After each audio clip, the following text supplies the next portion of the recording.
O podcast Além da Capa é apresentado pela FAM, Faculdade de Americana. Faculdade é FAM, o momento é agora. O momento é agora. Faculdade é FAM. Acesse fam.br. Como fica o direito de segurados pela Previdência Social em meio à pandemia do novo coronavírus? Esse foi o assunto da entrevista com o advogado especialista em direito previdenciário Daniel Lemertz, do escritório Brito e Lemertz, durante o Liberal no Ar desta segunda-feira. Comigo, Bruno Moreira e Thalita Bristotti. Tudo bem, Daniel? Obrigado por nos atender nessa manhã de segunda-feira. Bom dia, Bruno. Bom dia, Thalita. Muito obrigado pelo convite. Estou à disposição para falar sobre direito previdenciário nessa fase tão complicada e tão dura que estamos vivendo, né? É verdade. Daniel, a gente levantou alguns pontos daquilo que já foi divulgado, pelo menos até a sexta-feira passada, pelo governo federal, de medidas impactadas nessa questão do direito previdenciário. Uma delas é a questão do benefício por incapacidade ou auxílio-doença. Como isso vai ser concedido e o trabalhador com incapacidade ou doença vai poder enviar um atestado de médico particular? Pois então, Bruno, vamos fazer uma divisão específica até o pessoal entender, tá, os ouvintes, o que seria o benefício por incapacidade permanente e o que seria o benefício por incapacidade temporária, que era o antigo auxílio-doença e aposentadoria por invalidez, que mudaram um pouco com a reforma da Previdência em novembro do ano passado, tá? Foi editado duas legislações agora. A Lei 13.979, que é as medidas do governo para enfrentamento da emergência, onde foi criado dois conceitos, de isolamento e de quarentena. Isolamento, aquela separação das pessoas diagnosticadas já com o Covid-19, e a quarentena, que é o que nós estamos vivendo hoje, essa não circulação para não propagação da doença, tá? Juntamente com isso, o governo editou a Portaria 8.024, que trata das perícias médicas do INSS para esses dois casos. Então, aqui é o ponto principal. O que acontece? As perícias do INSS hoje, como são feitas? O segurado liga para 135, ou entra no site da Previdência, ou vai até a agência do INSS para agendar seu auxílio-doença, benefício por incapacidade, porque está doente, temporariamente doente, ou definitivamente doente. É marcada uma perícia, ele leva a documentação, o médico perito em 24 horas dá o parecer, está incapacitado ou não. Como fica essa perícia agora, nesse período? Nesse período, o segurado obrigatoriamente terá que fazer pelos meios digitais, ou seja, o atendimento é remoto. Tanto o agendamento quanto a análise da incapacidade. Como é que é feito isso? No site do INSS, do meu INSS, na aba do lado esquerdo tem meu INSS e embaixo tem perícias. O segurado vai clicar ali, vai fazer o encaminhamento do seu documento, que ele faz a juntada, ele vai ter que escanear os laudos periciais, tá? O laudo pericial do médico dele com a CID, que é o Código Internacional da Doença. Então, tanto particular quanto público, não é obrigatoriamente mais ser do público, né? Até porque, obviamente, os postos de saúde estão com um movimento muito grande e certamente vai aumentar nos próximos dias. Então, pode ser do médico particular e se tiver um exame comprobatório, né, do Covid-19, junta os dois documentos. A perícia será realizada de forma indireta. O que é a perícia indireta? Não vai ter um médico analisando o segurado, o paciente infectado. Ele vai analisar a documentação, viu que o médico particular atestou que ele está com Covid-19, tem um exame ali e vai definir o benefício de auxílio-doença. Tá? E essa perícia médica indireta é que todos os advogados previdenciaristas do Brasil inteiro estão discutindo como será feita. Porque a principal dúvida é, juntou um atestado e vai ser deferido? Não se sabe. Se estiver sintomático, por exemplo, não tem nenhum sintoma de que ele está com o Covid-19, vai ser deferido mesmo assim.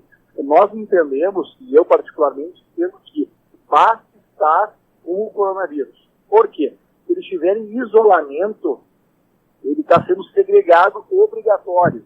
O que diz o artigo 59 da Lei 8213, que é a Lei dos Benefícios Previdenciários, Porque quando tu está obrigado, né, a ficar compulsoriamente isolado, tu tem que receber esse benefício. E essa é uma das perfeitas características do benefício de auxílio-doença. Ele está isolado, né? Esse isolamento dele fará com que ele tenha direito a este benefício.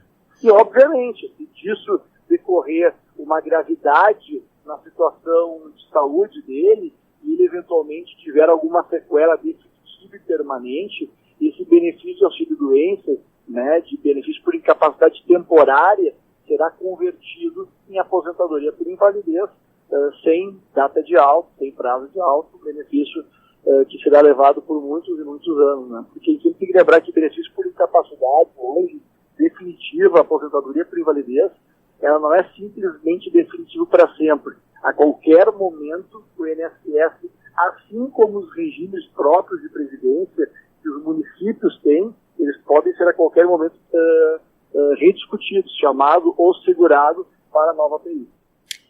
Daniel, em relação aos direitos, né, que o beneficiário já conquistou, enfim, tá tudo mantido por enquanto durante a questão do coronavírus, não vai haver, o governo não vai deixar de pagar a parcela para as pessoas que têm os benefícios do INSS, inclusive vai antecipar a primeira parcela do 13º salário agora para abril, né?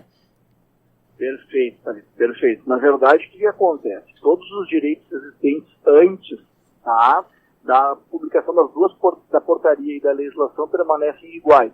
E o próprio governo está fazendo alguns movimentos para antecipar alguns pagamentos. Por exemplo, como tu mesmo disseste, o 13º salário. Ele será pago agora entre o dia 24 de abril e 8 de maio. Ou seja, a primeira parcela do 13º salário será paga agora. Diferente da forma normal, onde lá no segundo semestre a primeira parcela, geralmente em agosto, como nos últimos anos. Tá?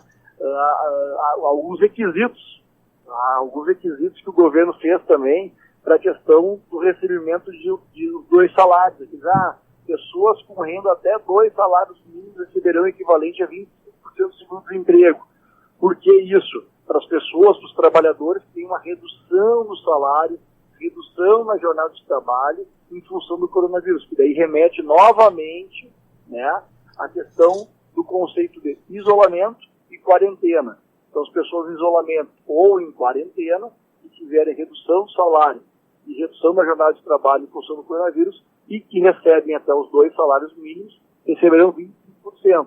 Uma pergunta que eu fiz num post que nós publicamos é, esses 25%, qual é o valor mínimo? No mínimo, serão R$250. Eles serão feitos com qual base salarial? A base salarial será de acordo com o valor que o trabalhador teria de benefício. Então, se ele teria direito a benefício de R$1.500, ele vai ganhar os 25% desses R$1.500. E o valor não pode ser inferior a 250. Tá? Então, a questão dos direitos individuais, eles estão garantidos.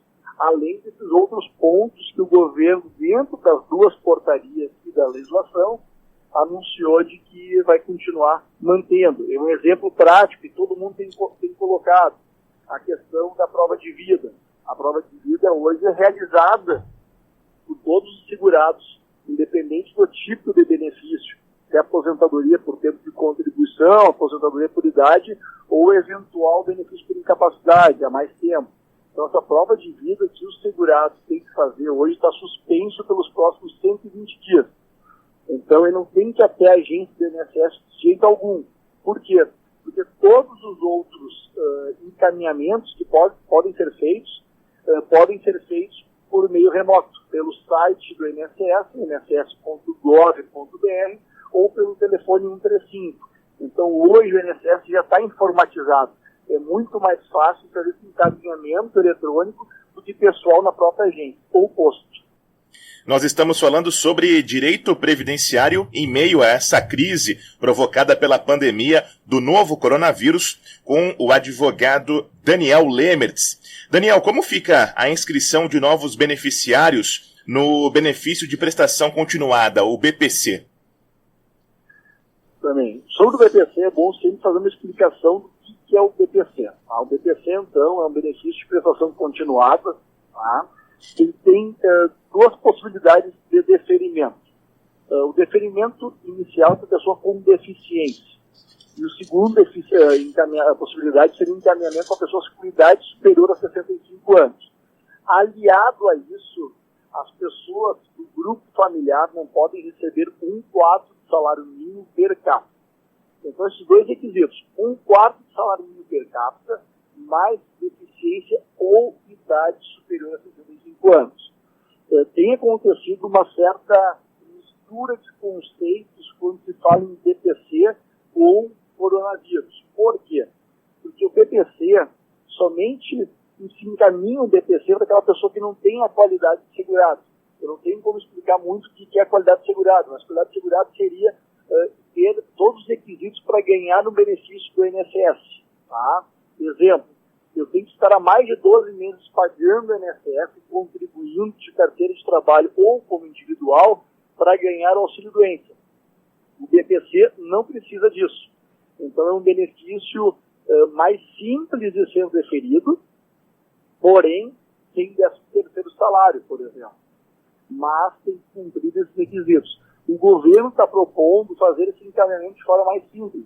Ou seja, tu vai preencher um formulário que está no site do INSS, informando o grupo familiar, pai, mãe, juntar os documentos respectivos. O INSS vai confrontar com o número do PIS, tá? O número do PIS e o CPF de cada um do grupo familiar, por um documento interno do INSS chamado de CNIS, que é o cadastro de informações das pessoas, para verificar se as pessoas têm renda ou não. Apurando esse valor que é inferior a 1/4 salário mínimo, ele vai partir para o outro ponto, que é a documentação médica, para ver se a pessoa é deficiente ou tem mais de 65 anos. Sendo feito isso, automaticamente o INSS defere. Por quê? Porque é muito simples ele fazer essa análise. E dessa forma eletrônica, o servidor do INSS de forma remota, na sua casa, porque os servidores do INSS também estão de quarentena, eles acabam fazendo a concessão do PPC de forma eletrônica. Né? Obviamente, quem receber esse benefício vai ter que sair de casa para ir até o banco fazer o recebimento dos salários. Tá? Mas será uma forma muito mais rápida do que hoje. Hoje, normalmente, o benefício, um BPC, demora de 6 a 8 meses para ser deferido. Então, encurtando isso para questões de semanas, é um grande acréscimo, sim, que vai ser feito agora nesse período de coronavírus. Daniel, você estava falando, né, sobre a questão do meu INSS, o telefone 135, agora falando sobre a agilidade dos serviços. Enfim, antes do coronavírus, a gente aqui no Liberal sempre recebeu muitas reclamações sobre o INSS, sobre a demora, né, para concessão dos benefícios, enfim, até mesmo do atendimento, que aqui na agência de Americana é muito demorado. Enfim, agora com as agências do INSS temporariamente fechadas, o senhor acredita que esse serviço online, ou no site, ou talvez no telefone, ele vai ser tão ágil ou tão eficiente agora para o beneficiário? Essa é uma pergunta complicada, né? Tu acredita? Porque eu sou um cara muito positivo, então eu sempre torço que as coisas aconteçam, né?